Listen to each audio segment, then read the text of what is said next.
In this episode of the Smart Community Podcast, I have a brilliant conversation with Imogen Schifferle, the Regional Partnerships Innovation Coordinator at Albury City and Wodonga City Councils. Now, in case you don't know because you're not in Australia, Albury and Wodonga are twin Australian cities located on either side of the Murray River and the state border between Victoria and New South Wales. The Twin Cities are a real hub for the region and have been heavily impacted by the state border closures and lockdowns during the pandemic. So in this episode, Imogen first tells us about her background in digital technologies, particularly mobile technologies, as she's worked for both Telstra and Samsung, and how she's been now working for local government.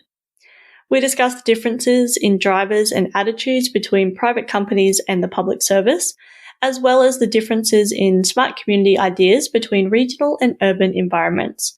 She tells us about the rural smart community strategy she's been working on and how it's been informed by the needs of the community and also impacted by the bushfires from late 2019 and early 2020 that ravaged many parts of Australia.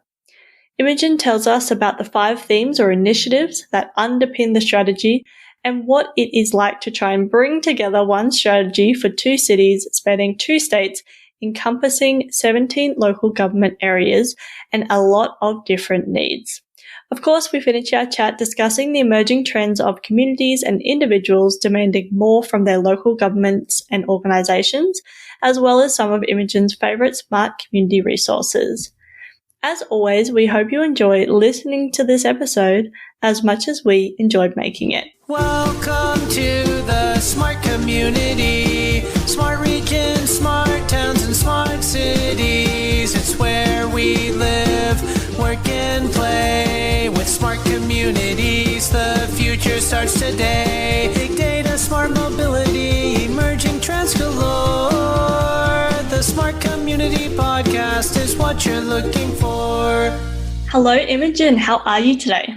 Hi, Zoe. I'm good, thank you. How are you today? Fabulous. Enjoying the sunshine. Yeah, absolutely. Well, let's jump straight into this. And can you tell us about your background and what you're passionate about? Sure. Well, my background, gosh, I've been in digital technologies, I think, for well over 10 years now. But when I look back, I sort of summarise it at around 10 years. And I've been lucky enough to be part of this whole mobile evolution through consumer right into, sort of where I am today. But my background sort of started with Telstra, so working a lot in mobility with Telstra, then sort of moving into, ICT, so a lot of building solutions and, sort of improving business continuity through mobile outcomes. And then that sort of evolved into actually working on solutions that were more sort of purposeful for industry. And that led me to then join the team at Samsung. So for the past 3.5 years prior to joining local government, I was in Samsung. So this is actually my first introduction to local government, which I'm really excited about. For me, I think it's always been something that's kind of been on the horizon. And I've always sort of seen that as kind of a destination to sort of utilize all of my skills.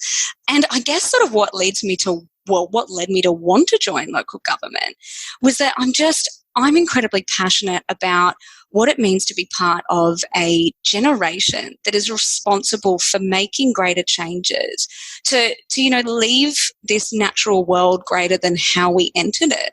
Yeah, no, awesome. I was getting sucked into your background there. It sounds like you have done quite a lot, and then coming to local government from that kind of tech side, you would just bring this, I guess, wealth of experience, but then also learn so much because it's definitely a different world jumping across the pond, lines, jumping across somewhere. Yes. Yeah. Over the other side. Yeah.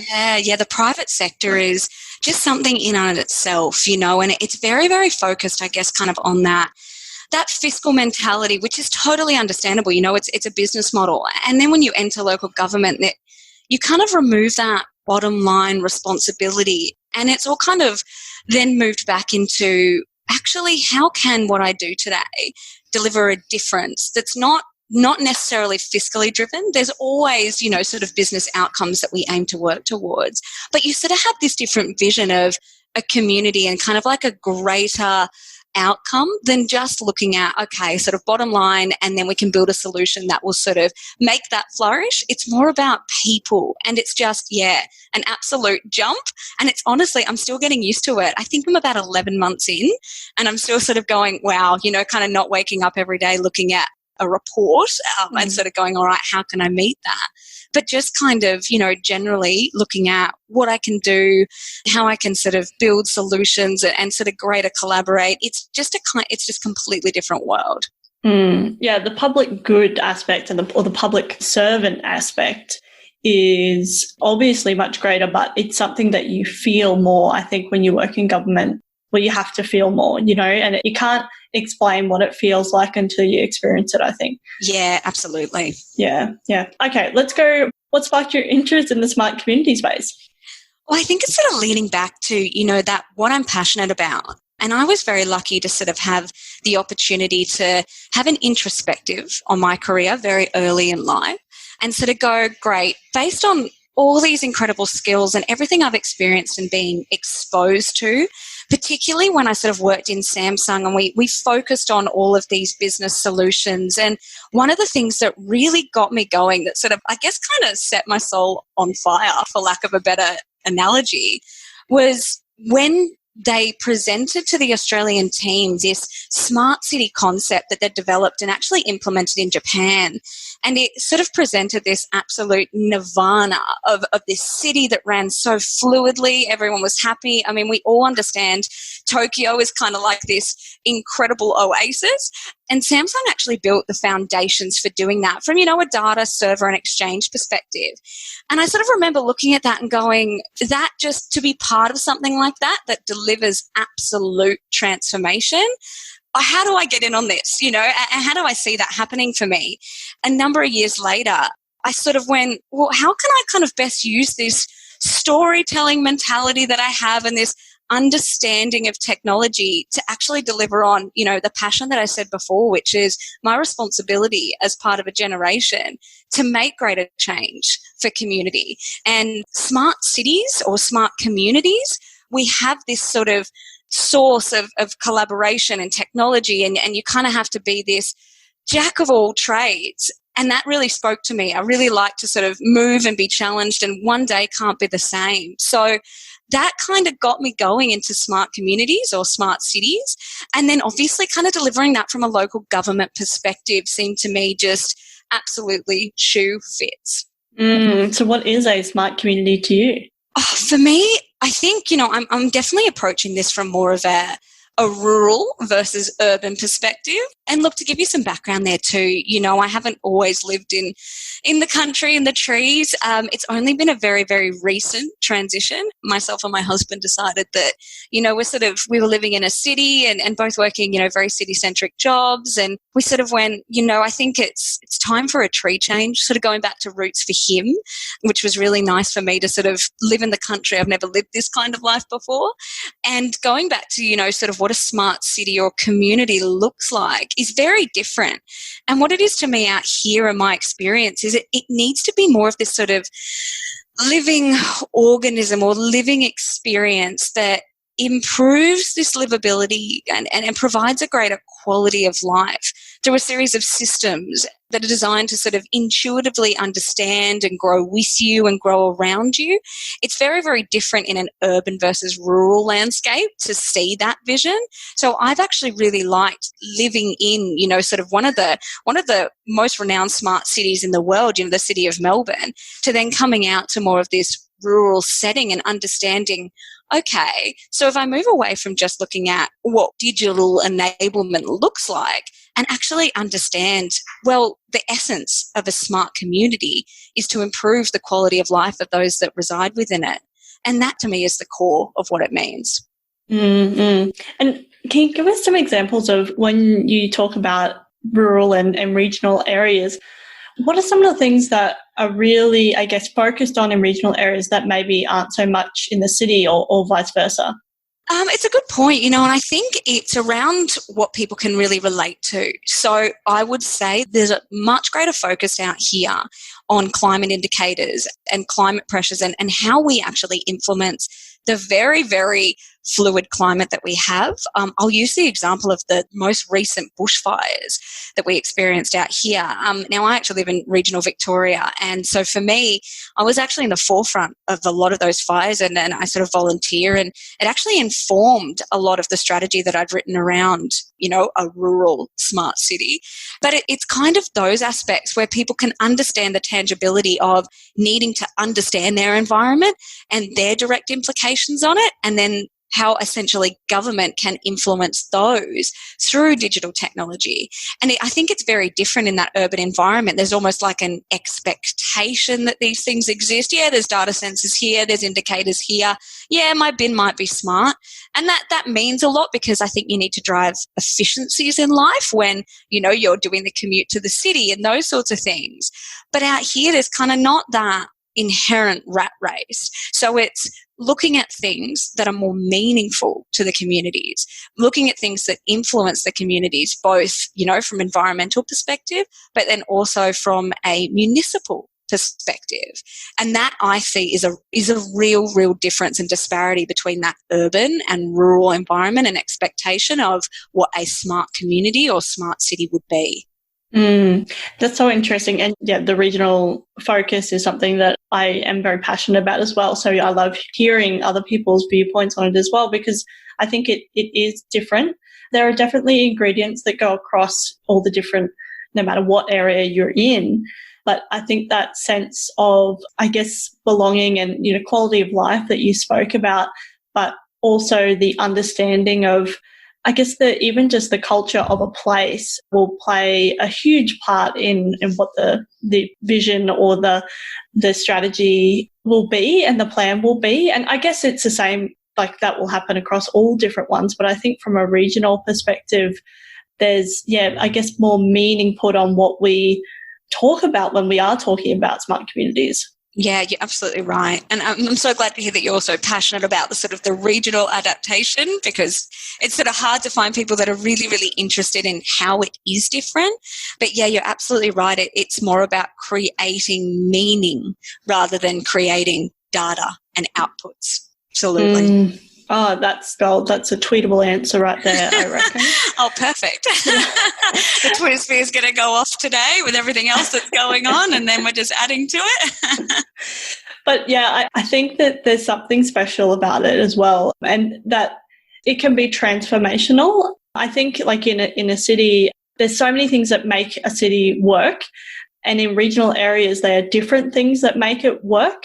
Mm. And so I think, and there's just such an opportunity for smart communities. And the reason I use smart communities rather than smart city is so then we can actually have, a more inclusive conversation with people in regional and rural areas, because, city can be quite polarizing, which I'm not sure if you've felt when you've been writing your strategy.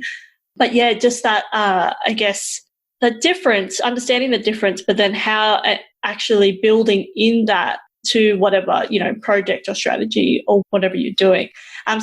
Love talking to people that are bringing that regional perspective and doing really exciting things in regions. Oh, and what I was going to say about, transformation, I suppose, is you go to a city, you expect a certain, you have an expectation of how things run, like you were talking about with, well, I know, I just expect my bin service to be efficient and to have high levels of connectivity and, that I turn on the tap and the water's there or whatever.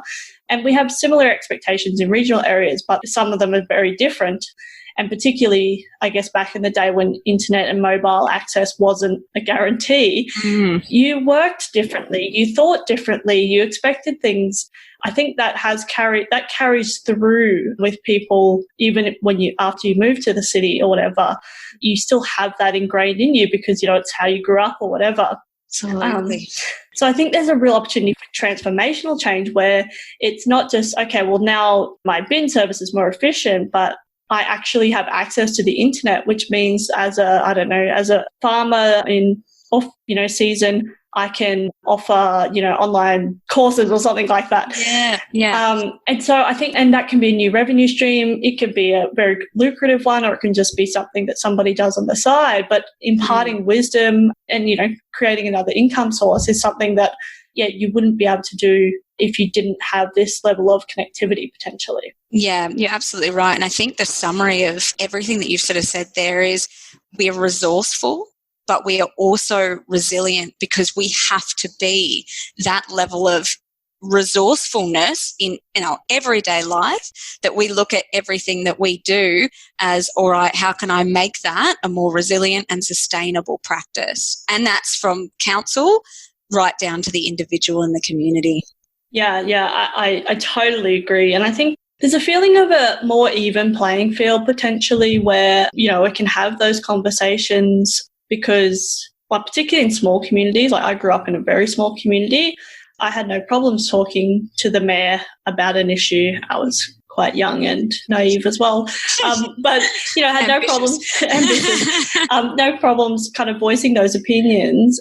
But then also understanding what things are really important and what things, you have to be resilient enough to let go as well. So anyway, okay, let's talk about your strategy. So I guess tell us a little bit about, why Albury Wodonga is such a unique situation to start with, but then also take us through, your recent strategy. Yeah, for sure.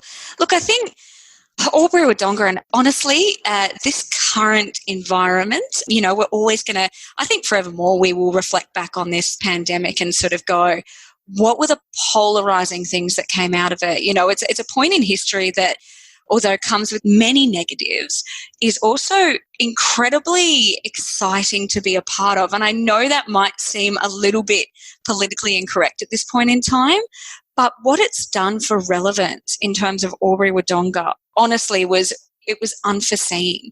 And, we can talk a little bit about, the border closures and those sorts of things when it comes to stopping people from getting to work. But I think it's actually shown how much of a hub Albury and Wodonga are. They're two cities that sit 4 kilometres outside of each other, and they have completely different legislation. And it's quite funny too, and how that plays out in so many nuances. But they also have, a populace that has the same expectation and the same desires and the same needs. And this particular hub of cities has now been shown to be, not only the 19th largest, with close to 200,000 people just in the cities and their bordering suburbs. So although that doesn't seem too big, I think Bendigo's, 120,000 people alone. But this has got almost nothing in between it. Albury Wodonga, there's 2 hours either side of actually getting to civilization. And then you kind of hit these two cities. And they're becoming so much more relevant because of, their agricultural footprint, their industrial footprint, but also, we talked about resilience before, the innovation that's coming out of these two cities. You've got 3 universities, you've got 2 TAFEs, all in this little hub to service 200,000 people. It's like this chasm that kind of hasn't been opened up yet. And yet, this whole pandemic and the border closures has actually shone this spotlight on us. And now all of a sudden it's like, we matter, we're important, we're being seen, and you can really see that coming out in the people. But prior to that even happening, I wrote this strategy, and we were going through a lot at that point in time. It really has been since, December, that these two cities and their surrounding communities have been hit hard. Obviously bushfires, and then the economic output of that and the social output of that, the crippling of our healthcare systems when funding has been retracted from us. And there's all these things that you've really got to consider when you're writing something that's supposed to be, quite shiny. And I see this kind of like this sparkle around smart city strategies or smart community strategies, which is, as you sort of mentioned prior, more of an inclusive term. So I definitely have focused on using the terminology smart communities. But how could I possibly sit between 2 borders, between, again, 2 municipalities, and write something that is going to be adaptable across both? It honestly seemed like something that needed to be incredibly philanthropic, and that, to be honest, is how I've approached it. And I approached it with these 5 themes. So we had these pillars that were derived off community consultation, market research. In 2017, when you kind of had, although it doesn't seem like that long ago, it actually is, as you would know, Zoe, in the world of smart cities, things move so quickly. You have to be incredibly agile. And at that point in time, it was just a focus on services. And these 18 services came out of consultation for what the community expected. And it was absolutely 18 services and the only 18 things that councils can actually provide. So it pretty much summarised, council has to make everything smart, and we want both councils to do it, and we want them to do it cohesively. So I've looked at these pillars and gone, I need to adapt a strategy out of this. But again, it needs to be visionary. It needs to be full of vision statements that don't tie us to any particular objectives, but also have an outlay that can be understood by two communities with two different priorities and two different sets of expectations, not to mention, the politics that actually go along with each council as well, being governed by their own states. So I sort of went, right, Imogen, you really need to take it pretty much a global view, actually probably more of a galactic view, and go, you need to define this. And we're going to define it in 5 ways. So I focused on developing a connected regional community. I mean, that's such a broad statement, isn't it? But underneath all that, there is plans for regional infrastructure that is cohesive. For example, an IoT network that covers 17 LGAs. That's huge. And the kilometre radius in that, it's close to 480 kilometres of ground that we plan to cover as one community, rather than just focusing on Albury and Wodonga as having an IoT network. We're going to focus on a regional IoT network that allows Albury Wodonga to become this city hub. So in that, then the next objective is to create and attract intelligent industry. We have a huge gap in our market where you do have a lot of blue collar, which is great for those foundations that I talked about before in relation to the value of Albury and Wodonga as an industrial hub.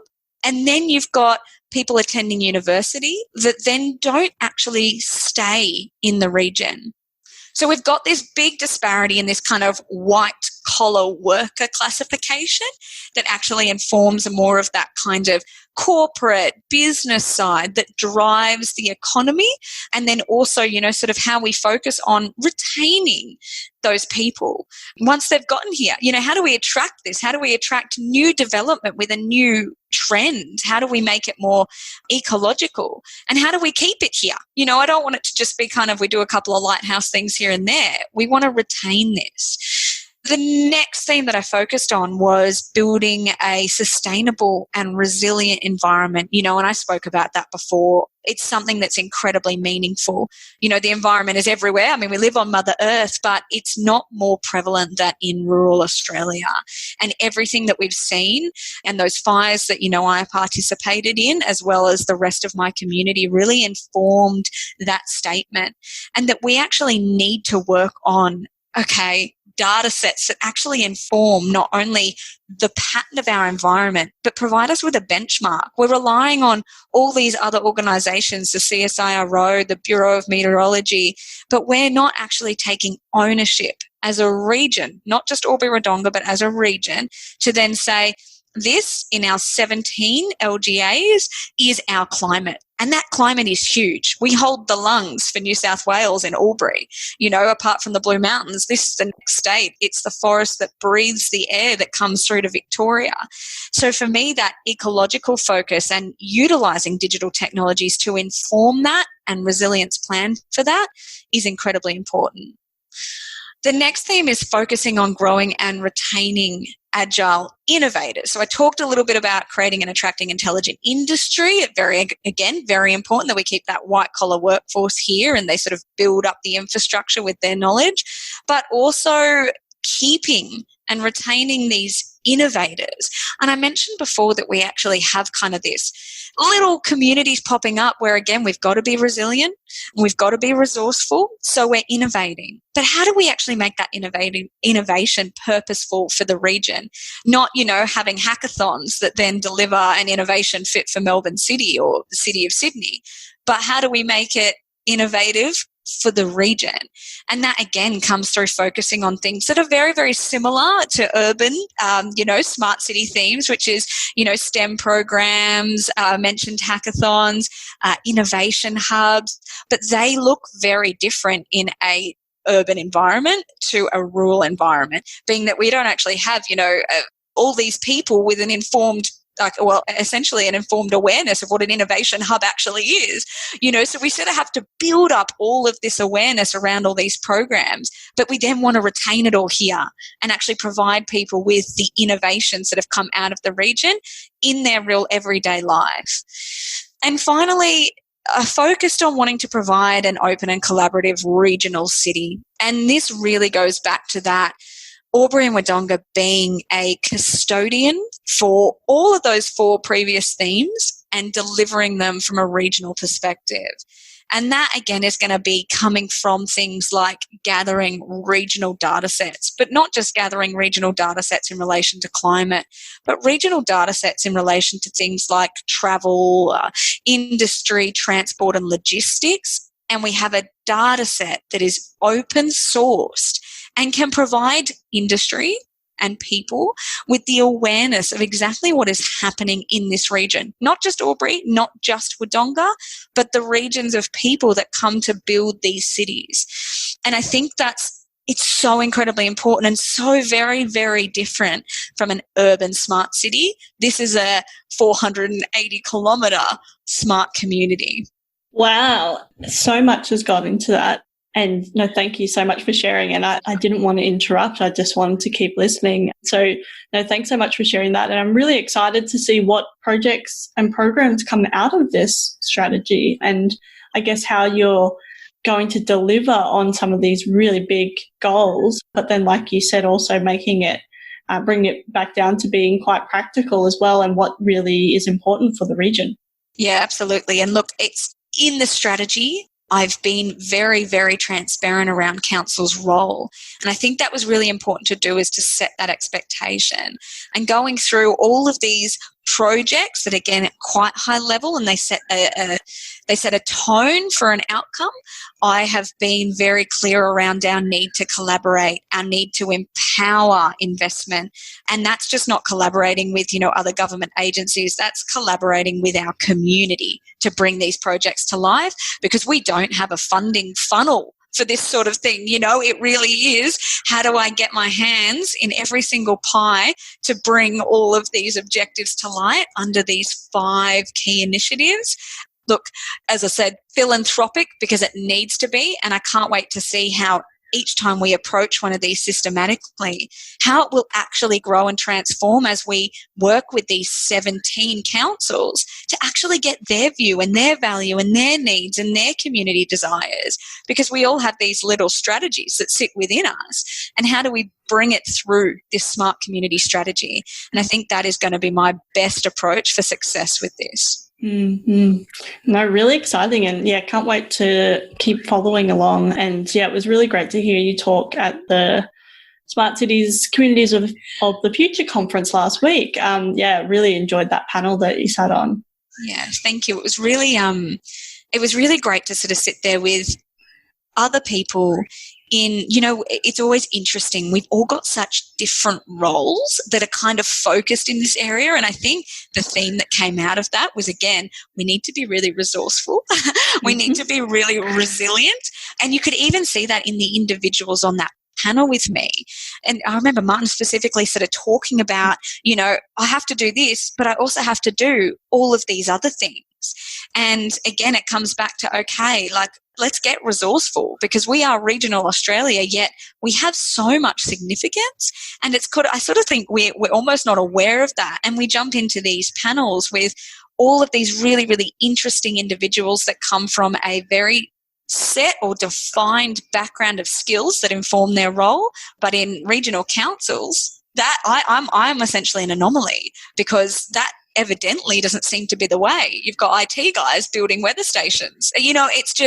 It's inspiring, and you sort of go, wow, I'm part of a community of such incredible people that don't realize that they're innovating themselves personally, as well as innovating within their roles to just basically deliver something the community will find purposeful within a smart city or a smart community context. So it was fantastic to be a part of that.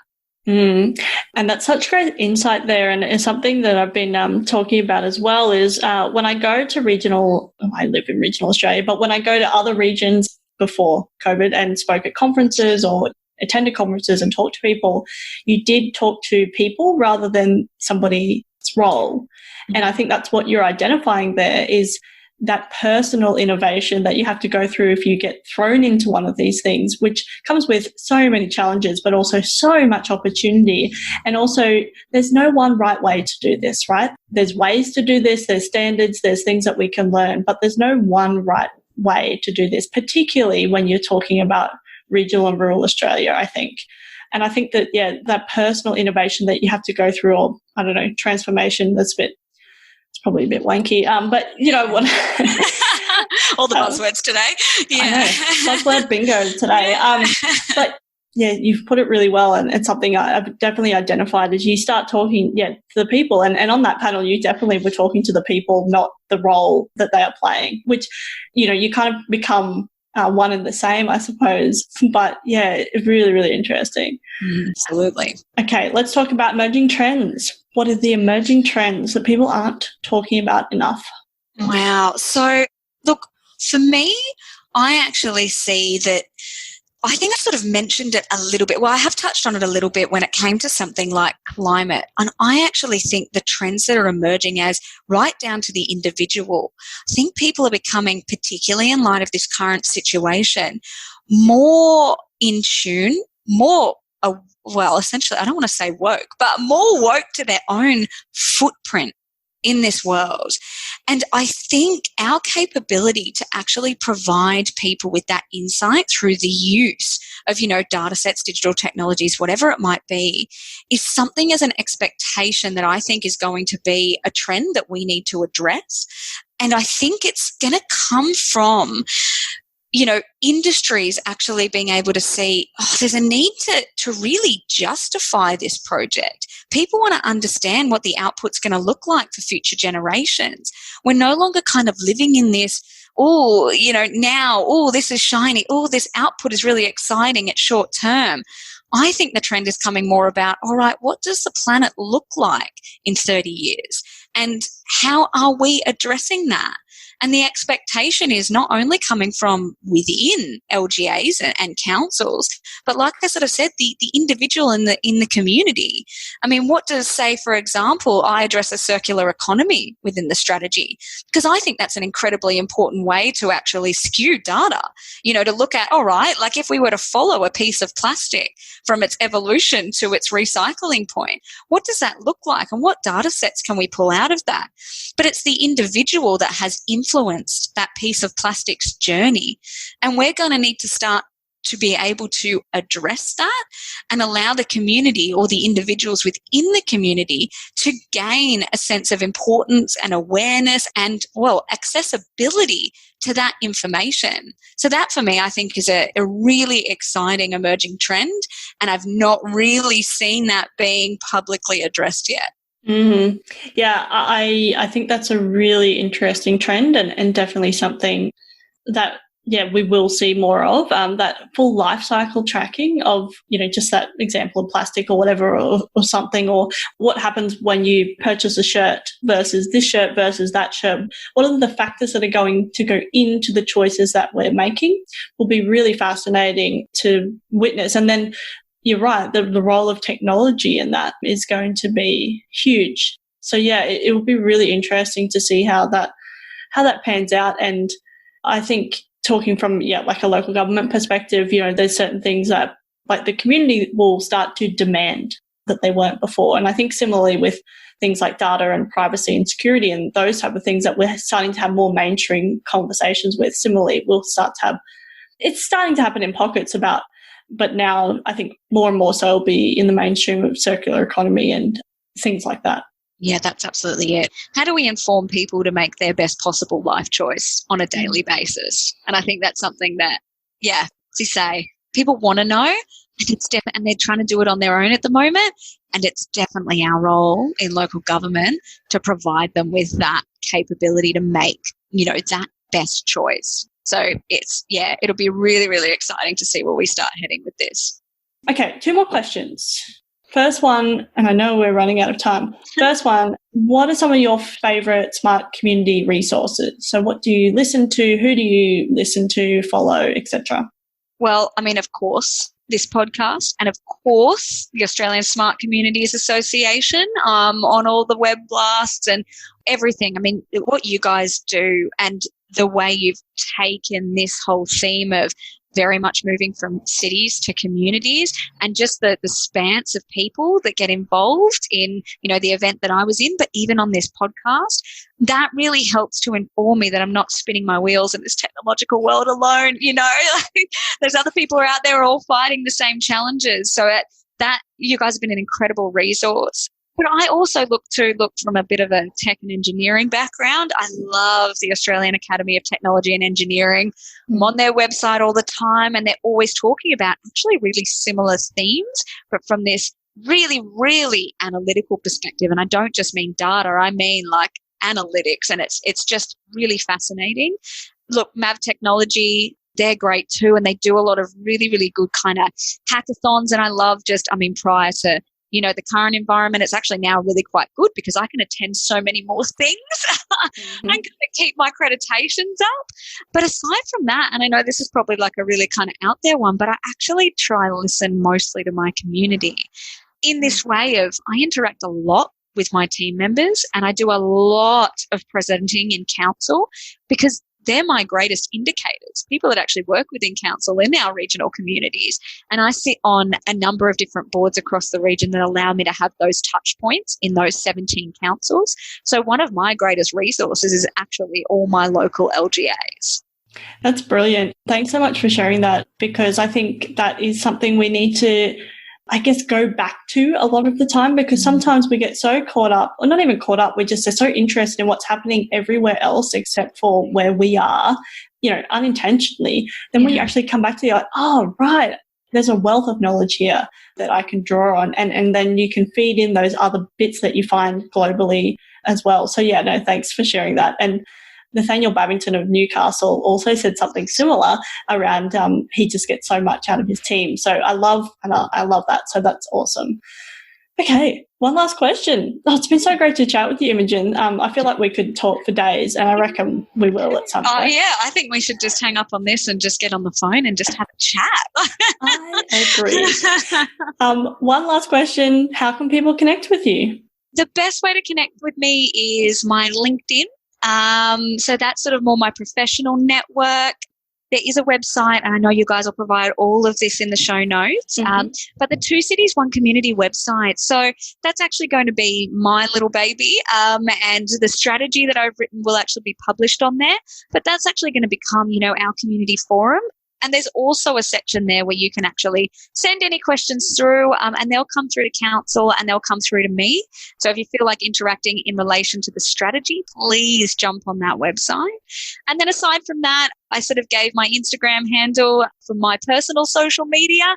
Feel free to connect with me on that too. Sometimes I sort of share where I'm out within nature and where I get my inspiration from for actually sort of creating some of these smart strategy concepts and projects. Excellent. Yeah, we'll put all the links in the show notes so people can click away and find you. It's been so great to chat with you. So thank you so much for coming onto the podcast. Not a worry. Thank you so much for having me, Zoe. I've had a great time. We will talk again real soon, I reckon. Definitely. Thanks, Imogen. Talk soon. No worries. Thanks, Zoe. Bye. Bye.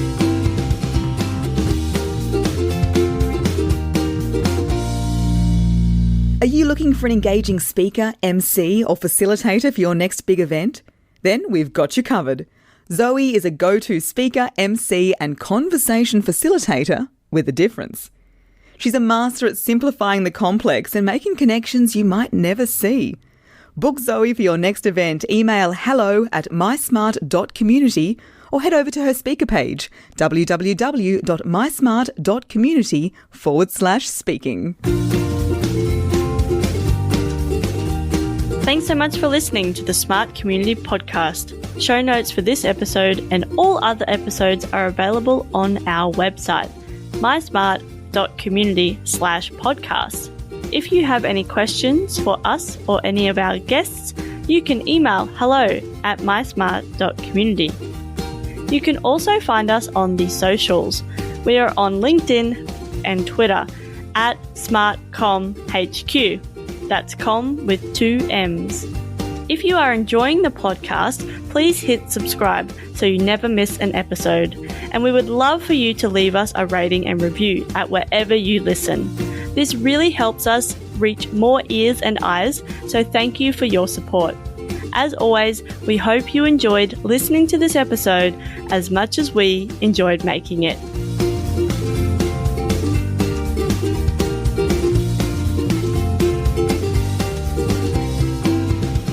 The Smart Community Podcast is what you're looking for.